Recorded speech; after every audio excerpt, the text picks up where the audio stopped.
Today we're going to be looking at whether or not Scribbled, or is it Scribbed, on Nintendo Switch is worth a $5. Unsure if it's a translation issue, but the game title on the Switch home screen says Scribbled, but on the Switch eShop it says Scribbled. So I'm going to go with that.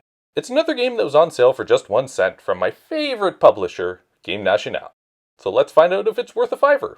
Before I start the review though, I would kindly ask that you like the video and subscribe to SirLink Gaming, where you can watch other reviews for games that are under $5, amongst other things I have posted.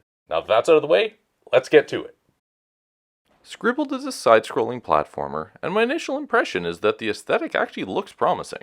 I don't know if I feel this way because of the way the hand-drawn portions pop off the bright white when playing in handheld mode on an OLED Switch, but I don't hate how this game looks.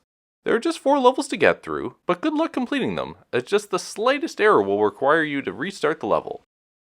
Honestly, I completed the first level without dying, and thought this was going to be a breeze, then proceeded to die in excess of 50 times on the second level, before eventually rage quitting.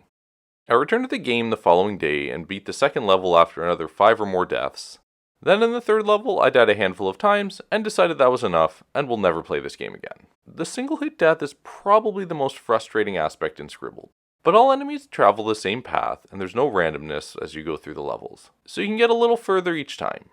But it got to be a bit much. You know what, scratch that. The most frustrating part is how I finally got to the final portion of the second level without dying, as all the platforms you jump across have a logical or visible movement.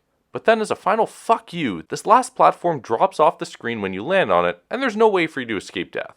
You will then see that you completed 99% of the level and then are brought right back to the beginning.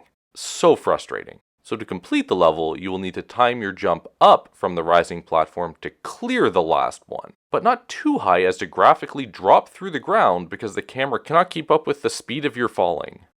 I'm just going to keep piling on. The range of your sword is far too short, and you can sometimes defeat enemies, specifically this monkey, without even touching them. I have no idea why this happens. The last thing I'll comment on though are the points that you receive. I have no idea what they do. After you complete a level or die, it flashes what you collected, but there's no penalty or benefit to defeating enemies or collecting these dollar signs, which it's probably impossible to get them all as they tend to disappear before you are even able to collect them. Like I said earlier, Game Nationale seems to have a monopoly on reducing their games down to just 1 cent, as for the past 2 years I haven't personally come across any game outside of this publisher that has dropped to this super low price, which was the case for Scribbled a couple months ago when I picked it up. Ultimately, I'm pretty bummed about this one. I really enjoy platforming games, and this one has a unique look that I do actually like, but past that, it is just not an enjoyable game. It's far more frustrating than it needs to be, and ultimately, that means that Scribbled, or Scribbed, whichever one you prefer, is not worth a $5. Have you played Scribbled on Nintendo Switch, or any other 1 cent game from Game Nationale? Let me know in the comments below and I will see you in my next video.